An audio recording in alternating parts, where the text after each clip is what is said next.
So some of the things that I'll need to have on hand for this repair is the universal tape roll and the universal tape roll support. What I'm working on here is an EverWood blind, and it has a total of 3 tape rolls. Go ahead and remove the headrail end cap by gently prying that off, and I'll go ahead and just remove it on both sides. There's a number of steps I'll need to perform just to be able to get at the tape roll supports. And the first will be to remove the ladder from the tape rolls.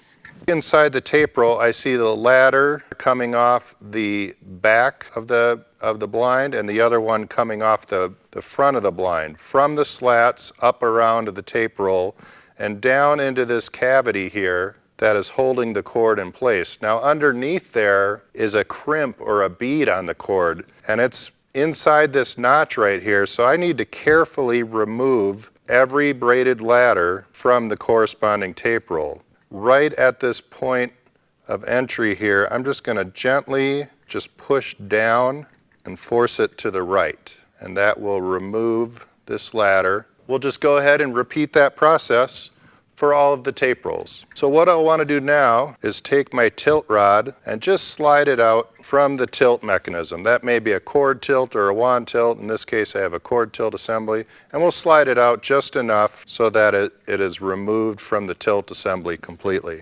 Starting on one end and working my way all the way across, gently pry up on the tilt rod, snapping each bearing of the tape roll out of these cradles of the tape roll support.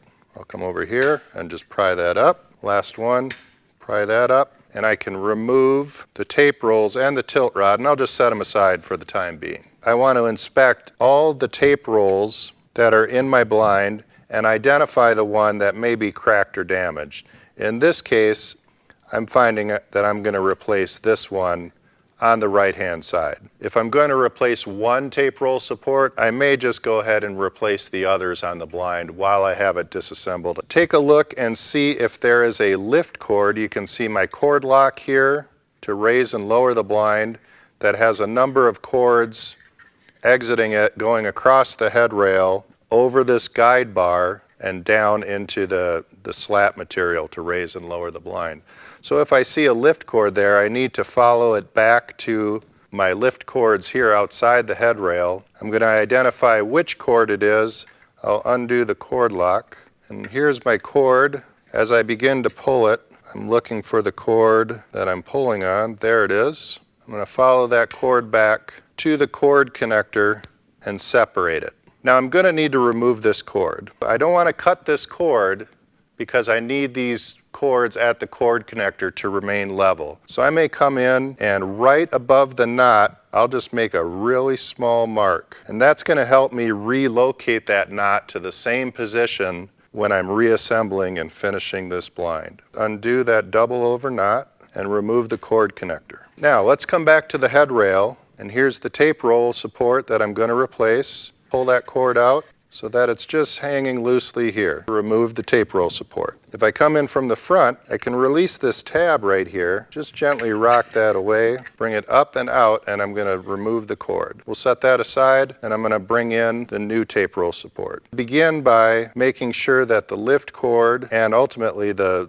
ladders are inserted into these areas. I need to make sure that the lift cord is coming through the center area, and the braided ladders, I have the back one coming through the back and the front one coming through the front. Now it might be helpful with the end of this cord, you can see how it's bent and there's a fray on the end, to apply a little bit of heat on this to remove that fray and straighten out the cord. So by applying a little bit of heat, I've straightened out this cord and removed the fray. It's going to be much easier to work with. So now I can come in from the bottom, and right through this middle route here, I'm going to feed that cord through, and then feed it through the side. There's a hole in the side here, towards the direction of the cord lock, making sure that I'm front to back with the mechanism here. We'll go ahead and pull that through. Now I'm going to go ahead and snap this into place. Now keep in mind, I have my 2 other lift cords traveling across the width of the headrail, and I want to make sure I don't pinch those or get them out of alignment. So I'm going to hold those kind of up and to the front here, pulling on the other cord.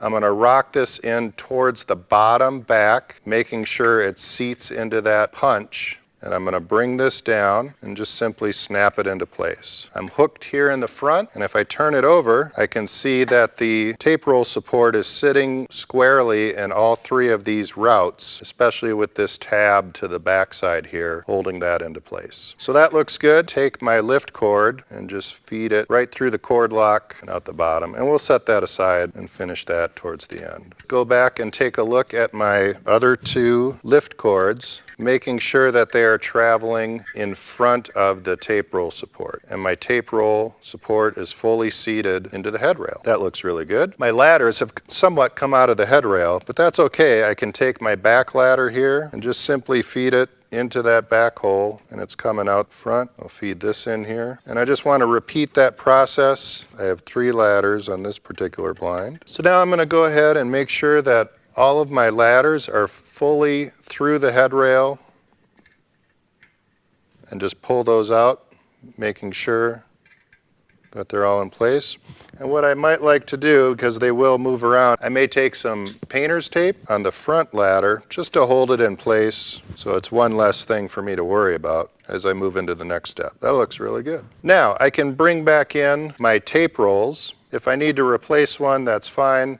I can simply just slide the bad off the end and bring in my new one. So as I bring the new tape roll to the tilt rod, I want to identify the notch inside the tape roll, and that's telling me that's to the bottom, and it's going to correspond to this notch on the tilt rod. Bring this to the tape roll. I'll spin everything over so I'm upside down right now. Feed that onto the tilt rod and all the way through. Everything is in the same orientation. Hey, that looks really good. Bring them over, top side up, the notch is to the bottom, so I know this is the top. Come back to the headrail. I'm just going to roughly position the tape rolls so they line up with the tape roll support, making sure that the end of my tilt rod is not above the tilter assembly. So I need there to be at least a 1/2 inch or more of space right there, and then I'll roughly position these into place. Gently just bring them down and allow them to rest in the cradles of the tape roll supports, and I'll start on one end and push down on either side of the bearings of the tape roll